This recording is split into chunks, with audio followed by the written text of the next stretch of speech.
Jo, žodžiu, atvarėm Maserati į servisą, tiesiai turim mechaniką. Mechanikas prašyčiau detaliau, jeigu galima, šiek tiek apie esminės problemas. Tai jo, turim pagedusius du priekinius atstumo jutiklius, parktronikos kitaip vadinamus. Tai pakeitimas labai paprastas, vienas jau išimtas, kitą išsitrauksim. Namų sąlygom realiai būtų galima pasikeisti. Žinoma, galima.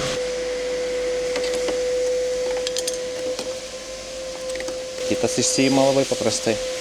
Du fiksatoriai iš galo atsirenka ir išsitraukia. Ir viskas, kaip ir parktronikai pakeisti liko galinio vaizdo kamera. Jo, kamera nauja. Nu čia su kamera tai bus reikalų, reiks išsiardyti šitą visą, irgi sudėtingo nieko.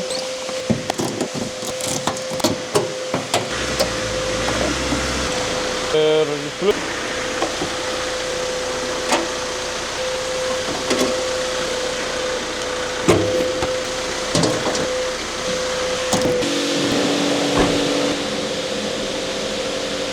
Sutvarkė Maserati, užtruko Nuo 7 iki 10 minučių, neilgiau.